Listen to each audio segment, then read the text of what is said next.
বলে না যার টাকা আছে সে টাকা উড়ায়। মাইক্রোসফটের প্রতিষ্ঠাতা বিল গেটসের কয়েকদিন আগে আমি একটা বই পড়লাম, বইয়ের নাম ছিল রোড অ্যাহেড। সে হার্ভার্ড ইউনিভার্সিটির ড্রপ আউট স্টুডেন্ট ছিল। সে তার বই একটা গল্প লিখেছে। তার মা ছিল মেরি ম্যাক্সওয়েল গেটস।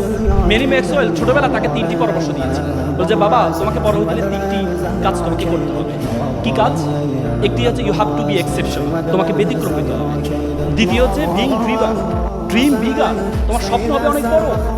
তৃতীয় হচ্ছে রিড লটস অফ বুকস, প্রচুর বই পড়তে হবে। যখন তাকে ছোটবেলায় পরামর্শ দিয়েছিল বি এক্সেপশনাল, তোমাকে ব্যতিক্রম হতে হবে, যখন বিল গেটস দেখতে পেলেন, সে যখন হার্ভার্ডে পড়া শুরু করলেন, তখন বড় বড় অফিসিয়াল যে কম্পিউটারগুলো আছে এই কম্পিউটারগুলো তাকে ইউজ করার জন্য দেওয়া হয়। অফিসিয়াল কাজে ব্যবহার হতো তখন কম্পিউটার। তখন বিল গেটস চিন্তা করলো আমি অফিসিয়াল কাজে কম্পিউটার না, আমি এমন একটা মাইক্রো কম্পিউটার আবিষ্কার করব যেটা ঘরে বসে এটা ইউজ করা যায়। বিল গেটস ইউনিভার্সিটি ক্লাসে যাওয়া বন্ধ করে দেয়।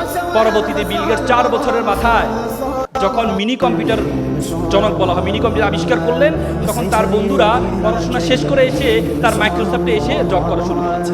বি এক্সেপশন, ব্যতিক্রম হইতে হবে। তোমাদেরকে আমি বলবো না পড়াশোনা বাদ দিয়ে শুরু করে, সেটা বলবো না। মনে রাখবা, জিকে বলা হয় আগে বলতো জেনারেল নলেজের যোগ, এখন জিকের কোনো ভ্যালু নেই। এখন এসকে স্পেশাল নলেজ লাগবে তোমার। তোমাকে এমন একটা গুণ মেক শিওর করতে হবে যে গুণটা 10 জন থেকে তোমাকে পার্থক্য করে দিবে। আগে বলতো নলেজ ইজ পাওয়ার, এখন বলে knowledge is powerless without skill. দক্ষতাবিহীন নলেজের কোনো ভ্যালু নেই। তুমি যদি দক্ষ না হও, এই নলেজের কোনো ভ্যালু থাকবে না। তোমাকে এমন একটা দক্ষতা অর্জন করতে হবে। বিলিভ অর নট, বিশ্ববিদ্যালয়ের জীবনে যতটুকু পড়েছি, একটা শব্দ, একটা ওয়ার্ড কাজে আসে নাই কেরিয়ারে।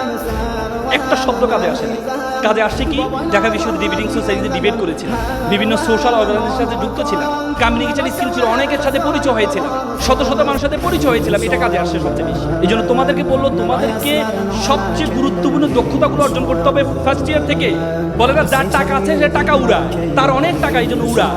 আর যার সময় আছে সে সময় উড়ায়। তোমাদের সবচেয়ে বেশি আছে হচ্ছে তোমাদের সময়, আর তোমরা সেটাকে উড়াও, টাকার মতো উড়াও, তাহলে কখনো বড় হতে পারবে না।